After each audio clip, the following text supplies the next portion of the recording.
Olá, olá, todas, todos, sejam muito bem-vindos ao História em Casa. Hoje a gente vai falar com Alexandre acerca dos mensários do século XX, práticas de edição e política internacional de 35 a 45. E eu tô ouvindo aqui, é pra frente que se anda, Ari Barroso.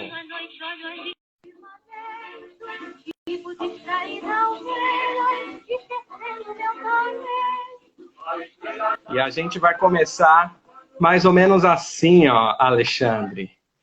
Boa noite. Boa noite. Vamos lá. Boa música. O renovado interesse dos historiadores no que concerne ao estudo das distintas mídias das imagens são temas que ganharam novo ânimo devido à transformação ocorrida no campo historiográfico a partir dos anos 1970 e 1980. Os estudos culturais que, a partir de previamente estabelecidas, mas principalmente como fonte que poderia contribuir para a compreensão das formas de atuação no espaço público, encontraram um manancial de problemáticas e questionamentos. Inteligência foi inspirada na revista francesa Le Mois Synthèse, L'Active Mondial. Aí depois você me corrige no francês. Tudo bem. Mais de 300 páginas e que circulava desde 1931 sob a responsabilidade da editora Mauller Renault. Em suas páginas, o leitor encontrava textos agrupados sobre os seguintes temas: política, economia, vida social, letras e teatros, artes e ciências. Triika Steenkohen, ao estudar a revista brasileira Síntese do movimento contemporâneo, que circulou entre 1934 e 1935, evidenciou que Le Mois constituía-se em um modelo para periódicos brasileiros desse período. A revista apresentava formato próximo de um livro e tinha o seu conteúdo organizado em seções fixas: política, nacional e internacional, história, ciências, sociologia, cultura e variedades. Lógico que o Alexandre sabe de onde eu tirei esse texto, é dele, em As Representações do Cenário Internacional por meio das caricaturas da revista Inteligência, mensário da opinião mundial, de 35 a 36. E este é o programa Brasil em Casa. Você está na História em Casa TV. Este é o programa número 6. E o título dele é Mensários do século XX, práticas de edição e política internacional de 1935 a 1945. E agora é a hora. Esse rapaz que está na parte de baixo da sua tela é Alexandre Andrade da Costa.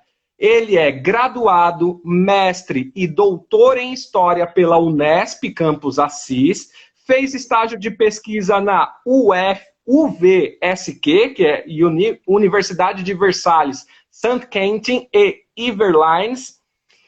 Publicações, ele tem Caleidoscópio Político, de 2010, e recentemente, que é o tema que a gente vai conversar aqui, ele lançou Inteligência, representações do cenário internacional e seus reflexos no Brasil, de 1935 a 1941, que foi lançado no ano de 2019. Ele está falando de Paulo Faria, São Paulo. Alexandre, seja muito bem-vindo à TV História em Casa. Muito obrigado, Thiago. Muito obrigado pelo convite. É um prazer estar aqui com todos vocês para falar desse assunto que nos apaixona, que é a história dos periódicos e de como eles circularam aí no século XX. Queria começar falando que uma revista ela circula porque ela é necessária, como diz a cientista social Beatriz Sarlo. Por que nós vamos publicar uma revista? Porque nós precisamos intervir no espaço público de alguma maneira. Os anos 30 são os anos muito conturbados do ponto de vista político, tanto no Brasil quanto no exterior, né? Nós vamos lembrar que no Brasil, durante o governo do Getúlio Vargas, várias forças políticas lutavam para chegar ao poder. o próprio Getúlio, que é uma força motriz aí desse período, né, que vai de 30 a 45, os comunistas, na figura do Luiz Carlos Prestes, os integralistas, na figura do Plínio Salgado, e também os liberais, na figura da família Mesquita, do Estadão, e do cunhado do Júlio de Mesquita Filho, que disputou a presidência da República na suposta eleição que aconteceria em 1938. Então, esses grupos todos lutando pelo poder, cada um deles tinha uma maneira de intervir no espaço público, né? E agora as revistas aí elas se colocam como porta-voz desses grupos. E a revista Inteligência, que eu estudei no doutorado, ela se baseia, né, nessa revista francesa, o Le Mois, e que significa o mês, por isso a tradução de mensário, né? Le Mois é o mês. Então, esse mensário seria algo que resumiria para o leitor tudo aquilo de interessante nessas áreas do conhecimento que você elencou aí, na política, na cultura, na ciência, no teatro, né? Mas essa estrutura do mensário, ela não era algo novo também no século XX. Outras revistas já vinham adotando essa estrutura desde o século XIX para o XX. O que é muito pouco discutido nesse período é a globalização das imagens que vai acontecer nesse período. Então, desde o fim do século XIX até metade do século XX, essas imagens vão circular por vários suportes diferentes. Eu gostaria de dar uma materialidade maior para a sua fala inicial, né? Mostrando para as pessoas algumas revistas que você comentou. Então, esse daqui é o Le Mois, o mês, a revista francesa, e ela tem esse formato de livro mesmo, ou como você falou, é uma revista extensa, né? E é dividida nessas seções fixas aí, e era produzida em Paris nos anos 30. E a gente sabe que a França é um grande exemplo para o Brasil do ponto de vista cultural. Inclusive, os estudos mais recentes, eles têm indicado que a presença francesa no Brasil, ela se manteve, do ponto de vista cultural, especificamente, muito mais tempo do que a gente podia imaginar. Né? Só lembrando da influência do século XIX, do positivismo, que está na nossa bandeira, né? O lema Ordem e Progresso, da nossa literatura, da própria história, da Revolução, que foi os análises, né, para a historiografia e o nascimento da história do Brasil, da historiografia brasileira. Então, do ponto de vista cultural, o Brasil é vinculado à pátria-mãe francesa, de diversos meios. Né? Então, essa literatura circula no Brasil, esses materiais vêm para o Brasil por navios.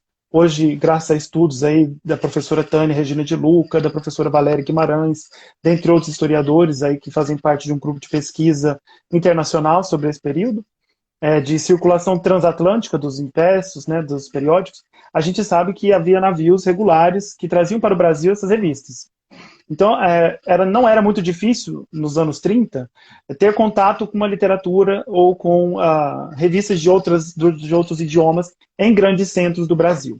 São Paulo, como uma cidade que tinha crescido vertiginosamente no período, é um lugar privilegiado de circulação desses periódicos. E por isso nós vamos ter aí uma condição necessária para que essa revista e essas ideias todas em ebulição apareçam. Né? Vamos lá, deixa eu perguntar uma coisa. Essas revistas que circulavam no Brasil são as mesmas que circulavam na França, ou elas tinham uma lei do reflexo? Não, né? Era a mesma. Não, eram as mesmas.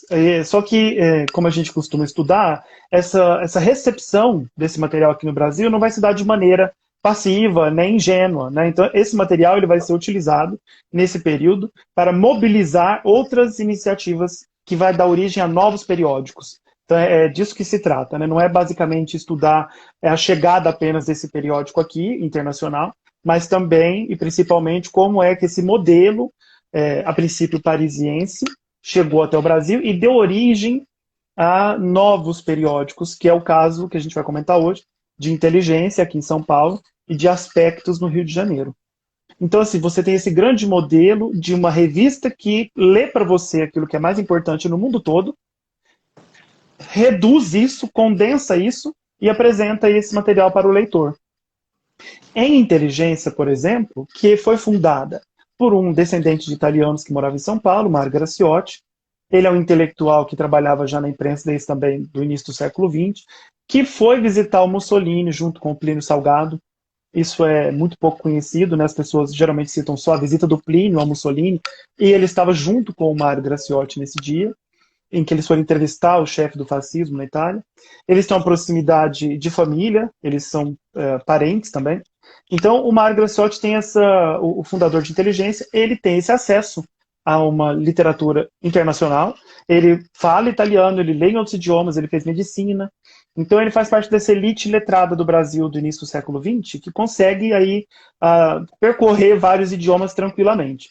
E a gente também tem que lembrar que São Paulo é uma cidade povoada por povos de diversas etnias, né? E que ele também tem uma imensa colônia italiana, japonesa, enfim, de várias nacionalidades. Então, aqui no Brasil, nesse período, também circulam periódicos como o Jornal Panfula, como outros periódicos de outras nacionalidades. Então, essa metrópole que o Sevicenko comentava no livro dele, né?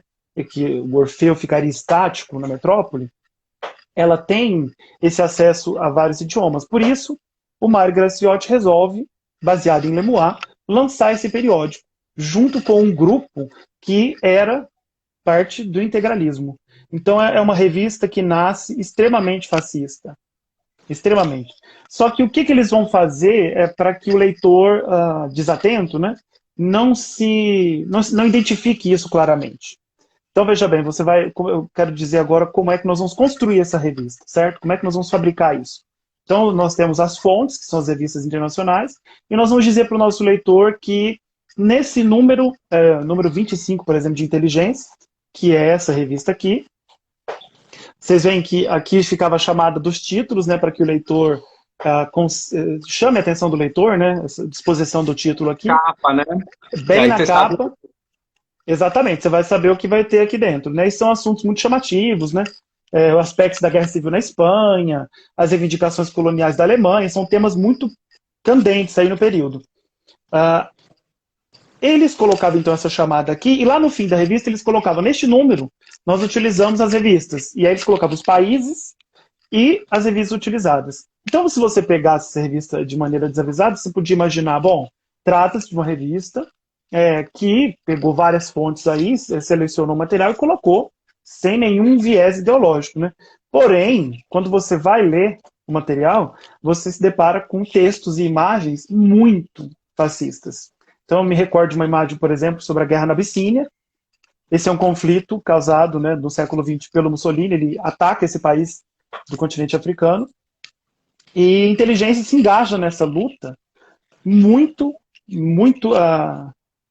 de maneira muito clara. Então, eles colocam em textos e imagens. Essa caricatura que eu vou comentar, ela está presente nos primeiros números aqui de inteligência. É uma mulher africana, e aí ela está com um vidro na mão que simula um perfume, e está escrito embaixo, a Abissínia civiliza-se. Só que ao invés de um perfume, ela está usando um veneno. Ela está borrifando veneno em si mesma. Então, para que ela vencesse aí as pragas do lugar, ou as pragas que habitavam o próprio corpo. Então, é uma leitura muito preconceituosa do período e daquilo que está acontecendo. E a revista aqui de São Paulo se engaja nessa batalha favoravelmente à conquista do Mussolini em diversas imagens, em diversos textos, né? Então, essa não é uma leitura desatenta, que a pessoa vai fazer, que ela não vai entender que aquele material está abertamente divulgando, defendendo um projeto político que, nesse caso, se vincula ao espectro da direita, né? E nós temos nessa revista uma diferença, Tiago, do que seria Seleções, por exemplo. Seleções, do Reader's Digest lá, dos Estados Unidos. É a primeira revista que lança esse formato nos anos 20, em 1922, um casal lança essa revista nos Estados Unidos. Só que lá em Seleções, além de condensar esses artigos para lançar numa revista única, eles também criavam artigos.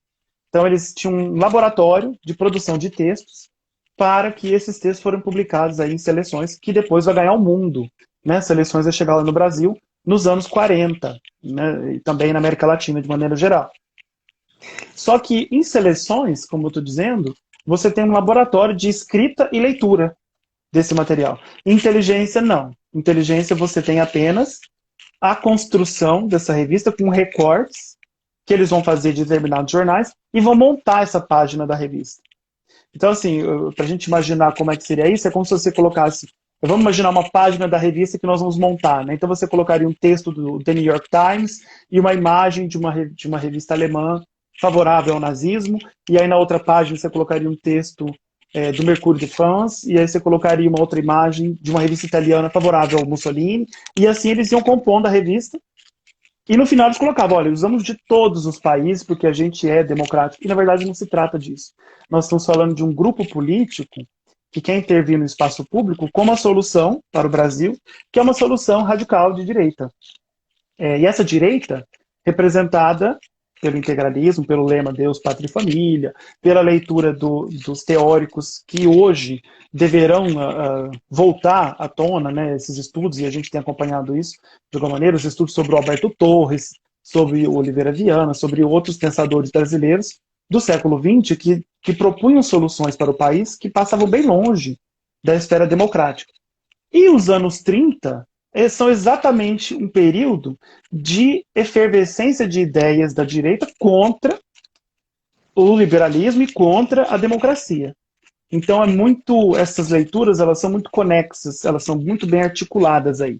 E os nossos editores aqui do Brasil que estão lançando essas revistas, eles são pessoas, no caso do Mário Graciotti, sem recurso financeiro para tanto, por isso eles vão procurar aliados na grande burguesia da época. Então, o financiador de inteligência, essa revista que nasce aqui no Brasil em 1935, é ninguém menos que o presidente da Caixa Econômica Federal aqui em São Paulo, Samuel Ribeiro. Então, ele participa apoiando economicamente a revista. Essa revista é lançada em 1935, ela tem 5 reedições do primeiro número, ela vende mais de 14 mil exemplares o primeiro número, que é para a época um número bastante alto. Então, assim, foi um sucesso muito grande aqui na imprensa paulista, que isso foi registrado em jornais da época, né, de como ela circulou. E a gente não pode esquecer também da maneira como essa revista eles constroem ela para chamar a atenção de um público que está em formação. Porque o Graciotti, várias vezes, ele diz que ele quer formar os jovens.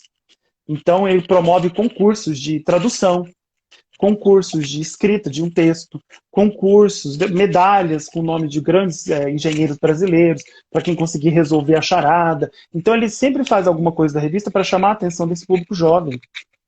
E também, voltando a dizer, São Paulo tem vários colégios, né, o Dante Alighieri, por exemplo, o Miguel de Cervantes e outras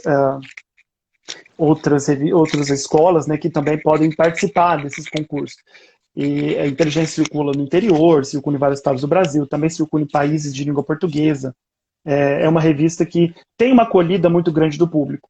E eu queria focar no argumento principal que eles utilizam para lançar tanto Seleções quanto Lemoir, esses mensagens todos que eu estou me referindo, aspectos e inteligência. O argumento é: o homem moderno não tem tempo. Então, se o homem moderno é um homem que não tem tempo para refletir, para pensar nesses assuntos, para escolher, né, dentro dessa gama imensa de materiais que a gente tem hoje, 1935, aquilo que é importante, então nós vamos fazer essa seleção e vamos ofertar isso para o leitor uma vez por mês. E como eu estou dizendo, essa seleção, claro, vinculada a essa metodologia aí de pensar essa solução radical de direita para o país. Eu queria dar um exemplo para a gente entender melhor a questão da imagem, certo? Um grande historiador francês, o Christian Delporte, ele fala que o século XX é esse século de globalização das imagens. Então, quando eles vão construir a revista, eu vou dar esse exemplo para a gente entender bem isso, eles vão pegar uma imagem de uma inteligência aqui no Brasil, pegou uma imagem de uma revista soviética. Essa revista soviética estava atacando o Hitler. Então eles colocaram lá na revista soviética, no original, um quadro em que está escrito assim na tradução embaixo: pensadores alemães construindo um livro novo. E eles estão na cadeia, todos em círculo.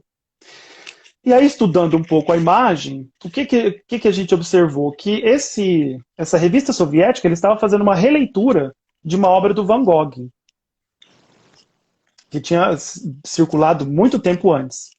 E o Van Gogh tinha feito esse desenho baseado num desenho de um francês que desenhou muito no século XIX, é muito famoso, Gustave Daumier, que fez essa figura no século XIX. Então você tem uma revista aqui publicada aqui no Brasil em 35, que está publicando uma imagem que tem uma origem francesa, que foi lida pelo comunismo da União Soviética para atacar a Alemanha nazista, que foi depois colocada aqui no Brasil, e a tradução nem sempre é fiel. Então, assim, como você está lidando com idiomas que nós brasileiros temos bastante dificuldade, né? O alemão, o russo, então eles mexiam em tudo, eles mexiam no desenho, eles alteravam o desenho, eles desapareciam com os personagens, aí eles trocavam a legenda, colocavam outra coisa completamente diferente. Mas citava como fonte. Citava como fonte, exatamente. Então, assim, olha, para o leitor, essa revista, Krasnaya Zvezda, essa soviética, essa imagem é de lá. E aí tem a tradução. Só que aí o que foi possível fazer? Principalmente quando as fontes são alemãs e italianas, porque elas eram a maioria, né? Eles escolhiam mais das revistas alemãs e italianas. Então foi possível cotejar essas imagens, o que eu tinha em inteligência, e o que foi publicado no original alemão ou italiano. Porque essas revistas estão online, felizmente, né, para o nosso trabalho. Isso é uma revolução, né? Eu comecei a graduação em 2003, a gente usava disquete. Em 2013, quando a gente está concluindo, então estava na Europa, a gente tem já milhões de possibilidades de estudar, né? Isso. Então eu pude comparar, por exemplo, a imagem que ele coloca o Churchill lá na revista alemã, chama Kladderadat, é uma revista que está online, os desenhos são fascinantes, é imperdível para quem estuda o período. Então, em Kladderadat, tem o Churchill prometendo ajuda para a Inglaterra. Perdão, o Roosevelt prometendo ajuda para a Inglaterra, durante o período de bombardeio aéreo. E essa imagem circulou nos anos 40 em Kladderadat. Em inteligência, essa mesma imagem vai aparecer em 41. Então eles tinham esse gap muito grande, essa distância, né, de publicação, e permitia que eles fizessem as alterações de sentido que eles desejassem. Então, como aqui eles circulam quase um ano depois, eles publicam a mesma revista com uma legenda totalmente diferente e sem um dos personagens, que é uma prática de apagar o personagem, que é muito comum do período, tanto ao comunismo quanto ao nazismo, seja fisicamente, né, como a gente sabe, do ponto de vista de eliminar o inimigo, ou seja mesmo apagando de fotografias, de imagens, como Stalin fez com o Trotsky, com o Lenin, com o Kamenev, com todo mundo que ele foi elencando como inimigo ao longo do tempo, né? E tem então, um problema muito sério aí, né? Porque se eu publico uma notícia 5 anos, 6 anos depois, o contexto da situação é totalmente outra, né? Depois da possível, eu gostaria que você entrasse, não sei se está aí dentro do planejamento lá para frente, na relação direta com a política brasileira. Talvez assim, se essas notícias chegando através da inteligência, ela de alguma forma também influenciava os meios de comunicação brasileiro a dar essas notícias. Sim, entendi a pergunta. Olha, como eu estou te dizendo, nós estamos lidando aqui com dois grupos, né, tanto em São Paulo quanto no Rio de Janeiro, com dois grupos muito fortes que estão vinculados a dois projetos editoriais muito grandes. No caso, vai ser aqui em São Paulo, Inteligência, ela vai lançar uma editora própria. Depois, como o Mário Graciotti é médico, em 38 ele vai lançar uma outra revista de eugenia, que chama Viver, mensário de saúde, eugenia e beleza. Uma editora, então ele vai trabalhar com muita edição de livro e de revistas sobre esse tema. E no Rio de Janeiro, nós também temos o Raul de Azevedo, do Aspectos, o outro mensário, que está vinculado ao Correio da Manhã. Então, tudo que é possível chegar ao Brasil de notícia internacional está já, nesse período, circulando muito rapidamente aqui. E isso está vinculado a vários interesses aí do próprio governo brasileiro. Então, por exemplo, Inteligência em 35, ela é extremamente fascista. Né? Então ela vai caminhando até 38, a fundação da editora, ela continua no seu ritmo fascistoide, depois ela publica o mensário de eugenia. Só que, a partir do momento em que os interesses do Brasil começam a se articular com os interesses americanos, o Mário Graciotti começa a perder força dentro desse projeto editorial. Porque o Samuel Ribeiro, o presidente da Caixa Econômica Federal, é parente da família Guinle. Ele é casado com uma das Guinea. E o Guinea vai ser o responsável por acordos entre o Brasil e os Estados Unidos nesse período. Então, assim, esses negócios externos do Brasil com os americanos, quanto mais isso se afunila, menos possibilidade essas revistas vão ter para continuar defendendo notícias e posições fascistas e nazistas, certo? Então, assim, a política internacional, ela atua fortemente como um freio para essas publicações. Tanto é que no livro de memórias que o Mário Graciotti escreve, ele diz que vendeu a revista em 41, em 42 ele diz, em 42, porque as fontes italianas, alemãs, japonesas, todas, ele estava muito prejudicado por conta da guerra. Só que quando você vai verificar, ele não vendeu em 42, ele vendeu um ano antes.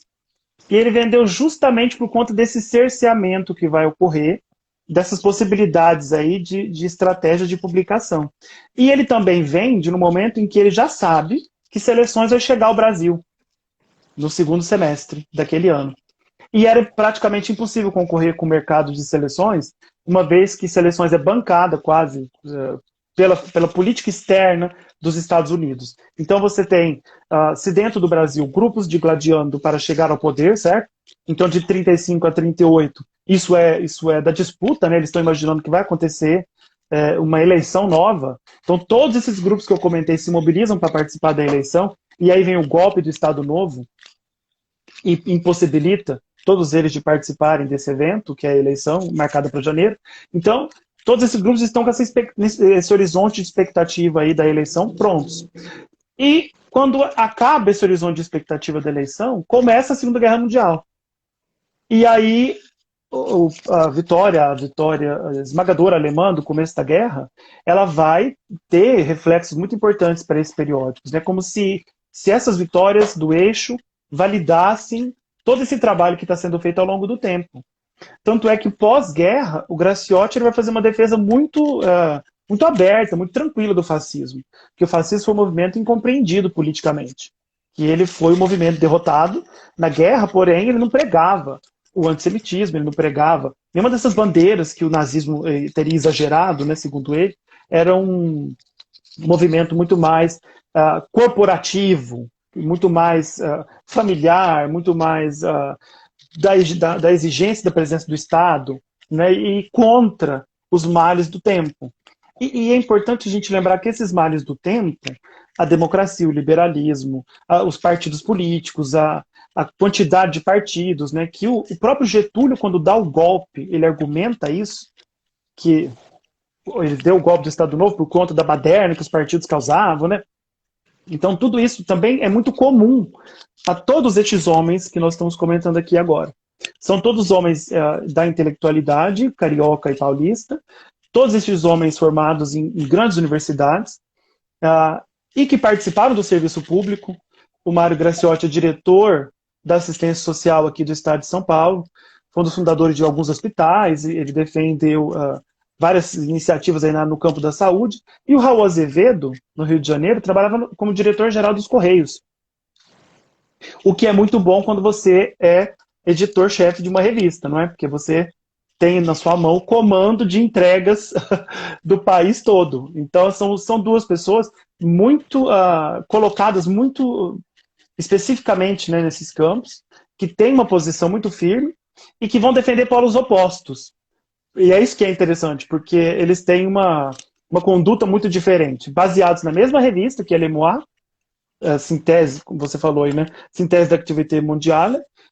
Eles têm posturas radicalmente opostas. O Mário Graciotti com essa visão fascista, né, defesa do fascismo, enquanto o Raul de Azevedo no Rio de Janeiro, né, até a capital na época, ele adota uma defesa do pan-americanismo, uma defesa muito antes, inclusive, dos americanos começarem a pressionar para que o Brasil entrasse na guerra ao lado dos aliados, né? Muito antes disso tudo, ele já defende o Estado Novo.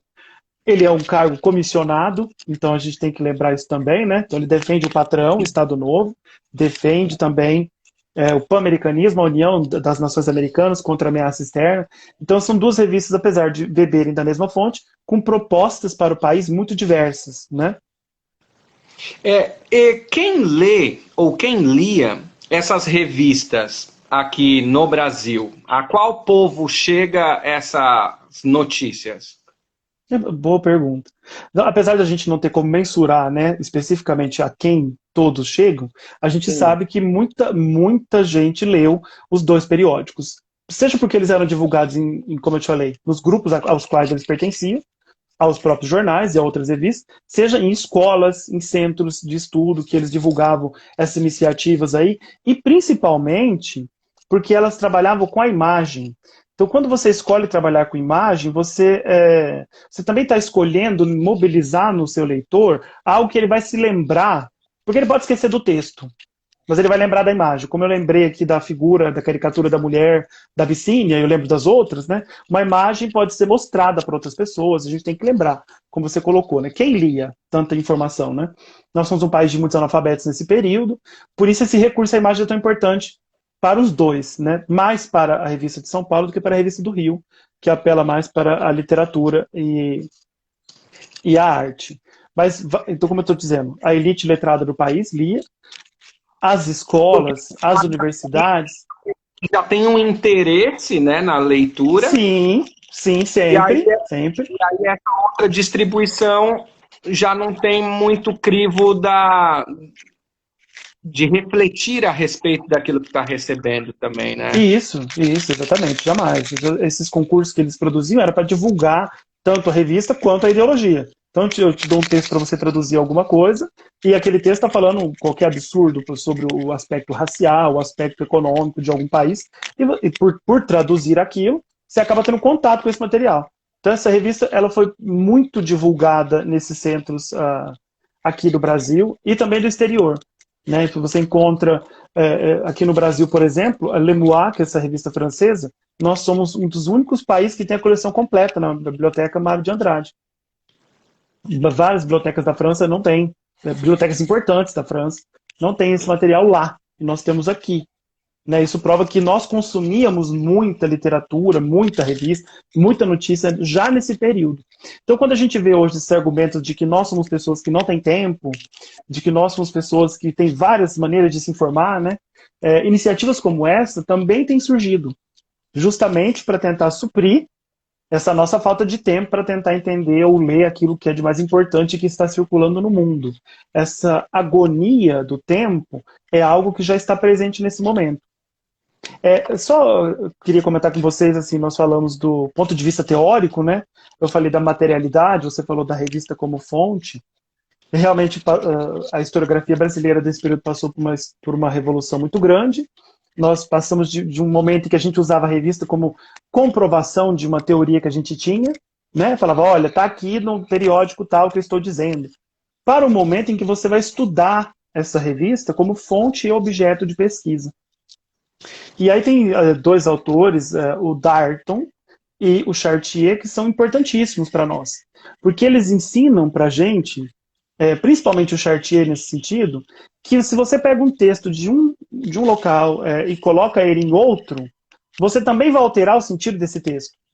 Então ele dá vários exemplos, um desses exemplos é a própria Bíblia, que você tem um livro composto por vários outros livros que depois da leitura deles se transforma em outra coisa radicalmente diferente, e a gente conhece tantas guerras aí ao longo do tempo que foram travadas justamente por interpretações distintas do mesmo texto, né? Seja, vou citar um caso, por exemplo, do islamismo, em que o sacrifício para os cristãos, né?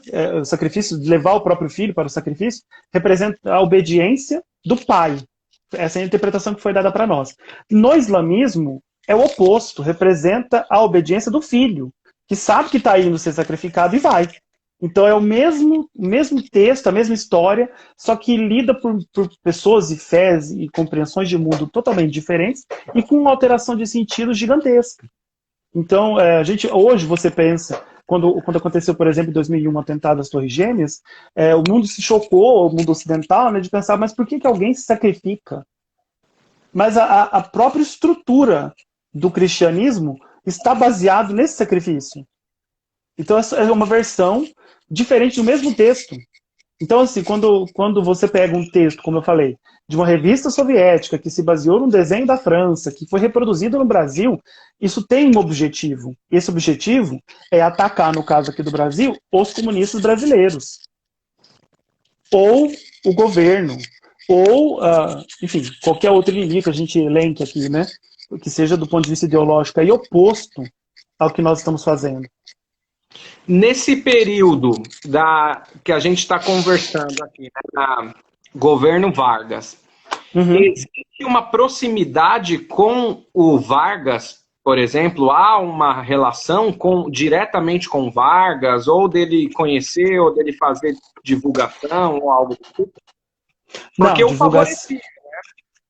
Sim, sim. Não, divulgação não, mas como eu te falei, né, o Raul de Azevedo é um cargo comissionado do Estado Novo, ele é diretor-geral dos Correios, esse é um cargo vinculado à estrutura da burocracia do Estado.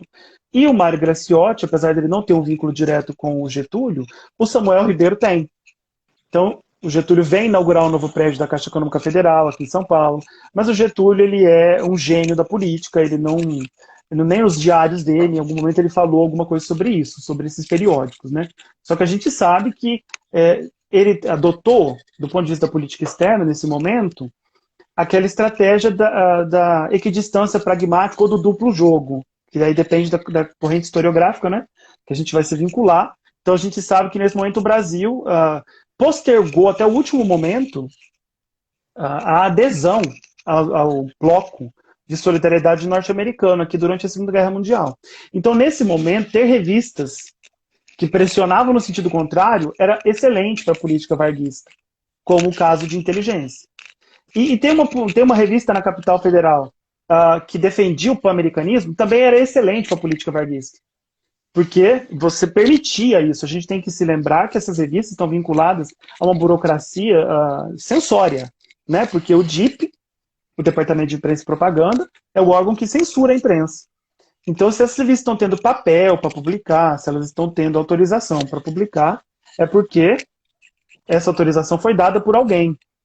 E quando a gente tem, por exemplo, o caso do jornal Estado de São Paulo, que por vincular-se a um outro projeto também derrotado, porque o Getúlio, eu falei gênio da política porque ele derrotou o projeto liberal, o projeto comunista e o projeto integralista também. Ele foi o grande vitorioso, porque ele derrotou esses três grupos, né, com o golpe. O jornal Estado de São Paulo foi invadido pela polícia, sob a acusação de que lá eles guardavam armas, e foi ocupado. Então, de 40 a 45, o jornal não é da família Mesquita, e se vocês observarem lá no site até hoje, eles colocam lá X anos de existência, X anos de liberdade. E eles excluem esse tempo em que a ditadura varguista tomou conta do jornal, que continuou sendo publicado, mas com interventor lá dentro. Então, assim, você tem duas revistas que não têm intervenção federal, que têm pensamentos radicalmente opostos, que circulam nas duas cidades mais importantes do Brasil. E então, isso é muito importante. Papel, né? Exatamente, exatamente. Financiados por essa burguesia, como eu estou dizendo, né, paulista e carioca, porque são dois intelectuais que, apesar de escreverem muito, os dois escreveram vários livros, o Raul de Azevedo, então, muito mais livros de literatura, eles são pessoas que não têm recursos para isso. Então, eles estão apoiados aí nesse manancial econômico para fazer esse projeto político rodar. Os dois, por exemplo, são dois grandes esquecidos da história.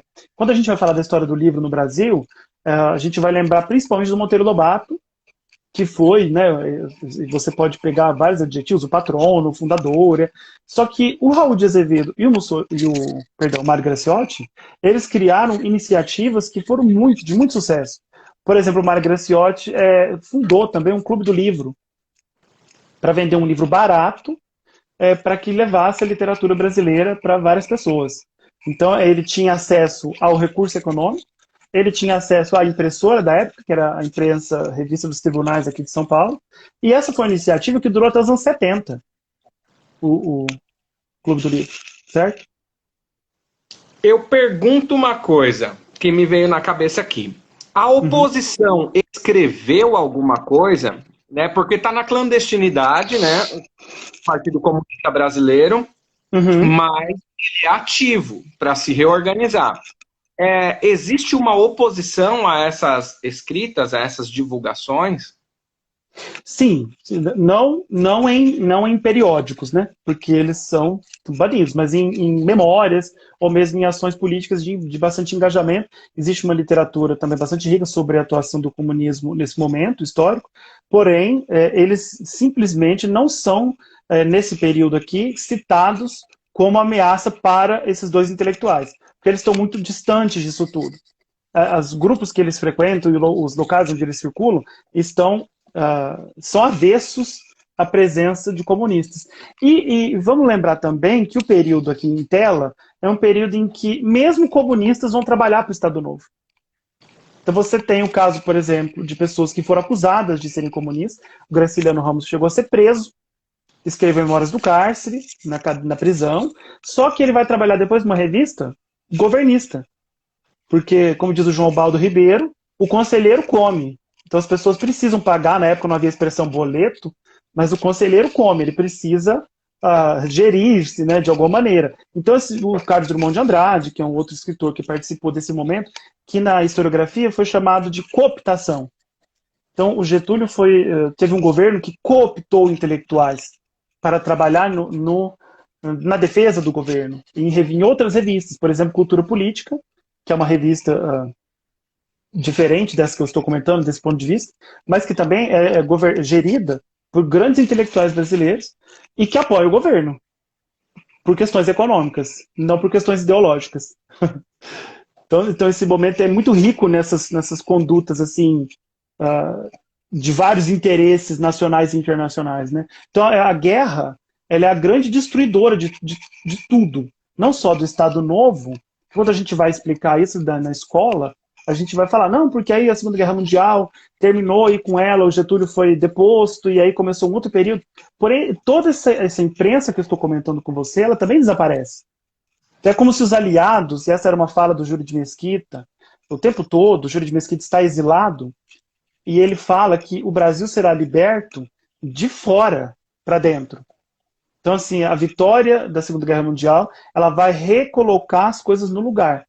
Então, essa literatura, essas revistas, elas vão desaparecer do cenário justamente quando a guerra acaba. Né? Por exemplo, Le Moi na França vai acabar quando a França for invadida pela Alemanha nos anos 40. Aqui no Brasil, Inteligência vai acabar em 45 e Aspectos vai acabar antes ainda, em 43. E por que ela acaba em 43? Essa é uma hipótese, tá? Porque nós estamos ainda estudando e averiguando tudo isso. Mas porque ela já não tem mais como concorrer com seleções nesse discurso de defesa do pan-americanismo, né? Enquanto inteligência, e elas têm uma rivalidade muito grande. Então eles se atacam nos jornais. A revista do Rio de Janeiro acusa a revista de São Paulo de ser um grupo, de ser integralista. E mesmo, Tiago, essas pessoas que estão próximas ao poder, o Raul de Azevedo e o Mário Graciotti, elas são investigadas. Porque o Getúlio também tem uma polícia política. E o Mário Graciotti, apesar da proximidade dele com Samuel Ribeiro, que é um aliado do governo, presidente da Caixa, financiador de várias ações do governo, ele é investigado. Então ele é seguido, ele tem relatos sobre ele, eu escrevo isso no livro, né? Há relatos sobre ele desses perseguidores que vão aí investigar se ele é integralista ainda ou não, e eles vão concluir que ele é um integralista, que ele é uma pessoa que está vinculada ainda ao Plínio, né? Então, assim, tudo isso é muito... Hoje a gente olha, tem amigos que falam, parece filme, a pessoa foi seguida lá em 1938 para saber se ela era integralista ou não, se ela se encontrava ainda com os integralistas, e aí eles anotavam isso em bilhetinhos. Mário Graciotti adentrou o prédio tal, a tal hora, né? Então isso tudo está registrado na nossa história e por isso que trabalhar com imprensa periódica é tão rico.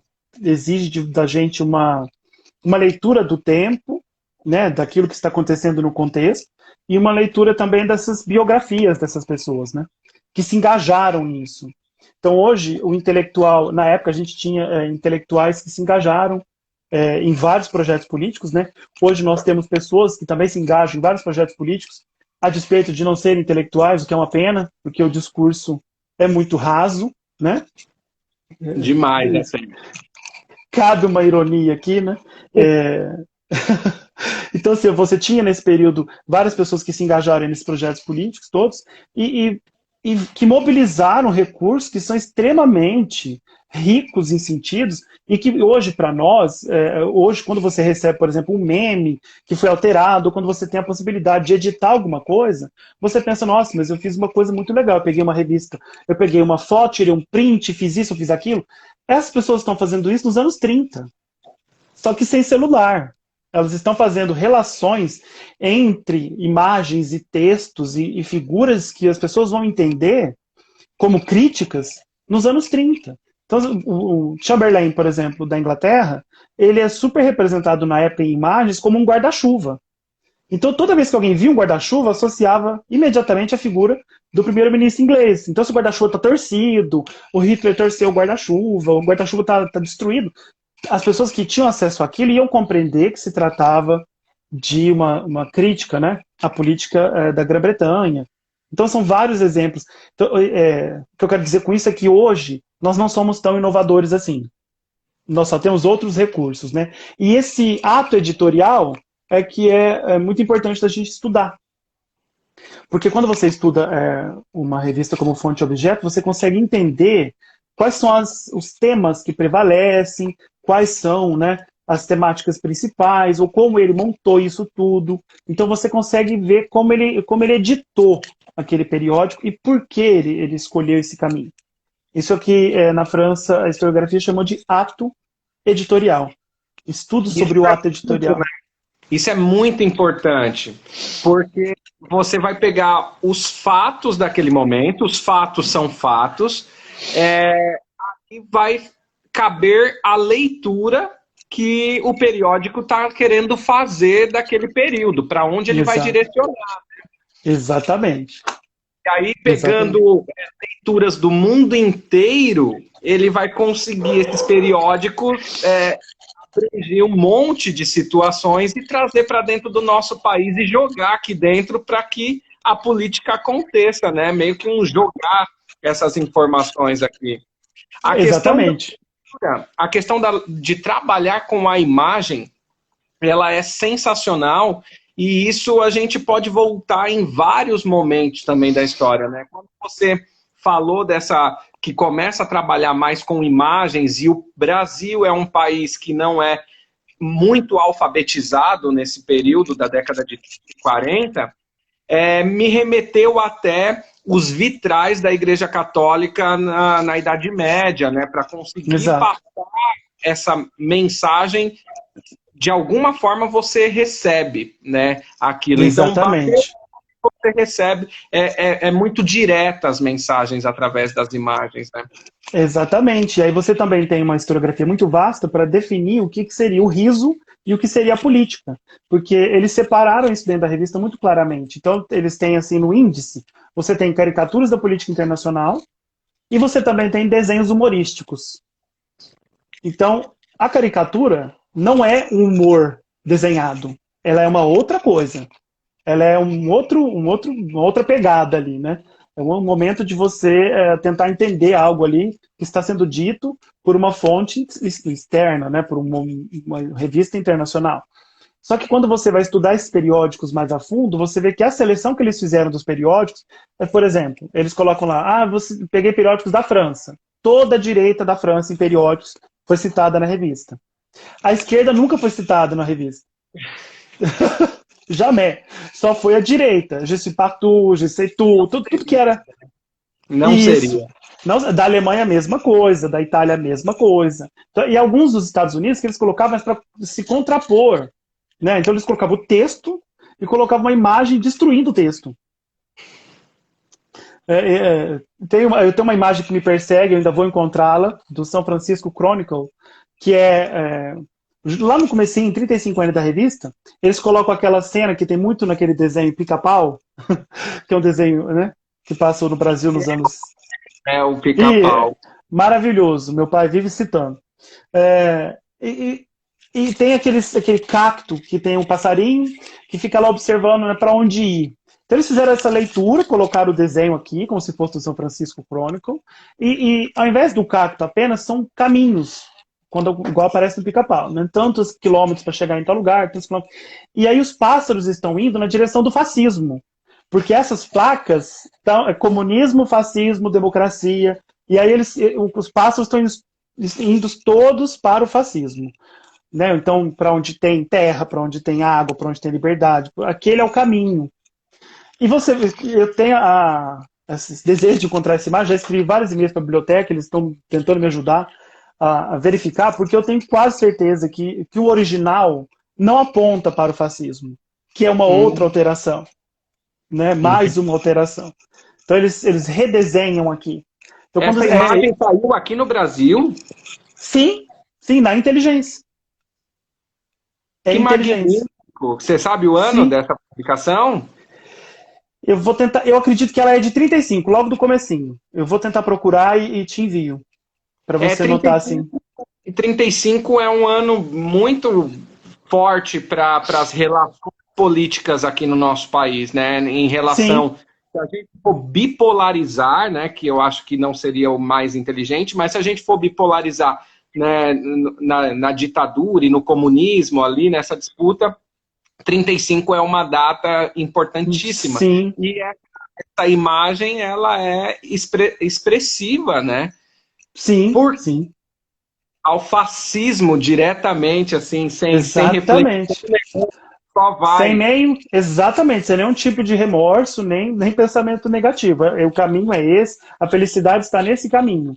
Entendeu? E você sabe a fonte que eles citam para essa imagem? Sim, é essa que eu comentei, São Francisco Chronicle. As Crônicas de São Francisco, que é um periódico, é um jornal que circula em São Francisco, nos Estados Unidos, desde o século XIX.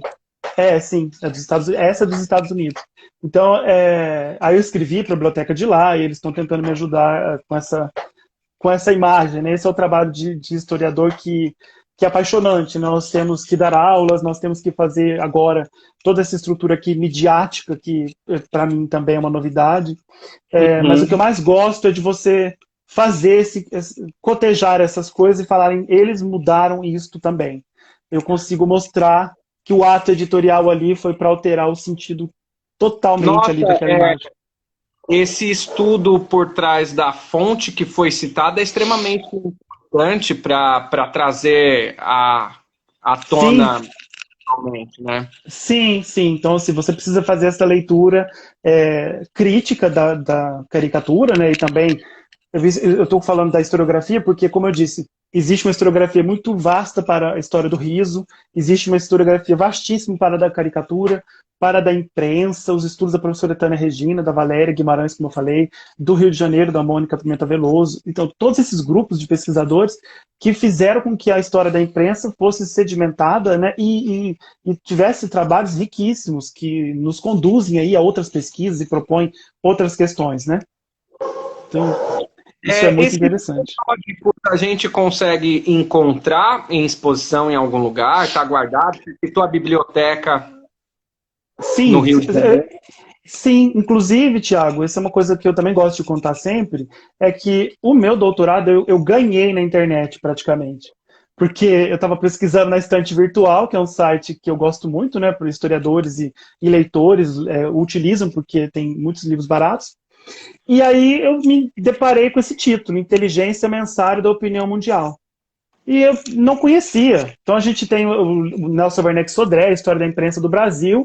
Eu sempre corro nele, não sei onde ele está agora, mas eu sempre corro nele para verificar se o Nelson Werneck, esse grande estudioso do impresso no Brasil, se ele tinha alguma coisa, e ele não tinha nada.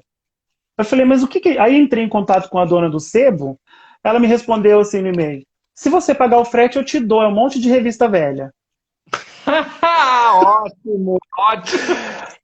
E ela me deu assim, 3 anos da revista, porque ela circulava todo mês, né? Ela me deu 36 volumes da revista.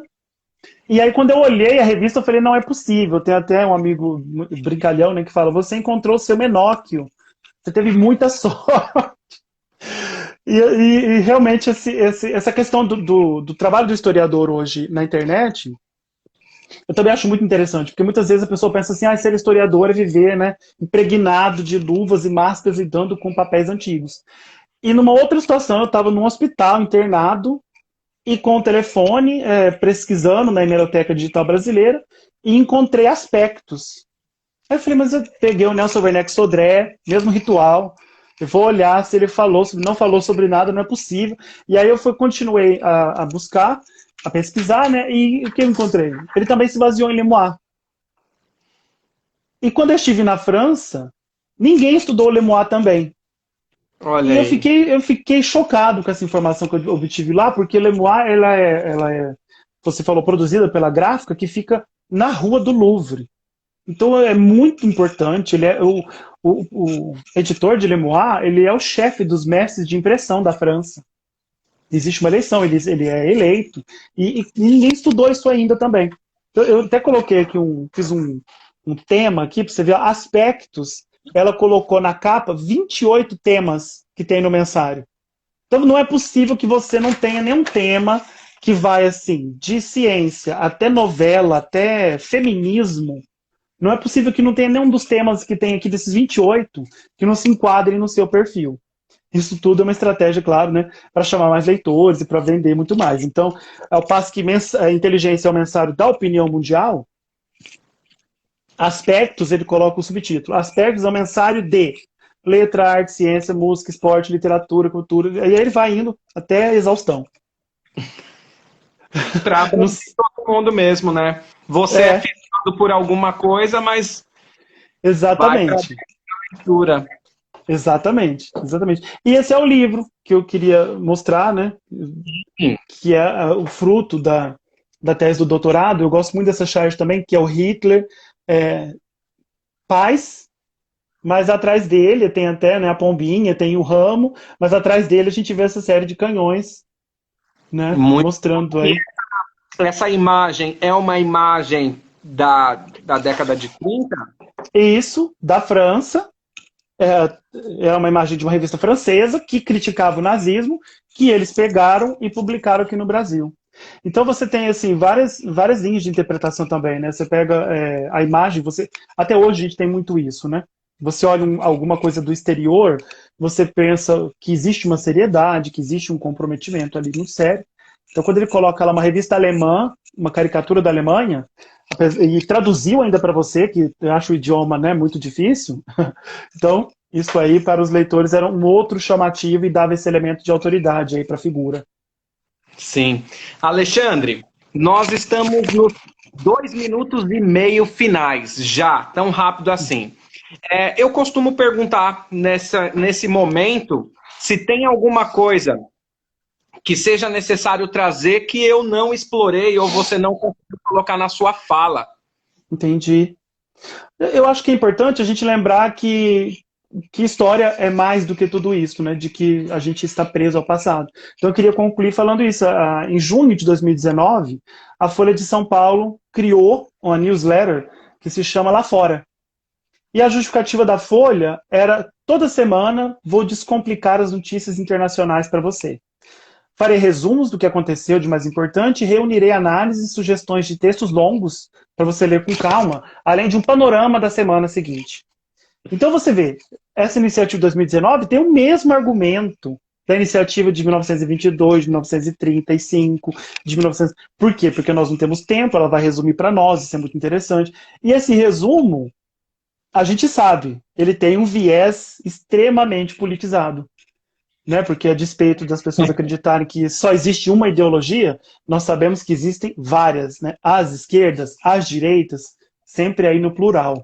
E o estudo desses grupos por meio da imprensa é fundamental para conhecer melhor ainda a história do nosso país. É importante a gente pensar que ser é político. Exatamente, Então, né? Exatamente. as nossas ações no cotidiano, elas são política. Mas agora isso aqui é ótimo, né? Vou descomplicar as notícias internacionais para você. Pronto, você Que não coisa precisa maravilhosa. estar pronto. Você não precisa. Exatamente. Você toma aquilo como verdadeiro e segue. Hoje em dia sai republicano no WhatsApp e que tá tudo Isso, certo. printa, compartilha, com você é o novo Mário Graciotti de 2021, 20.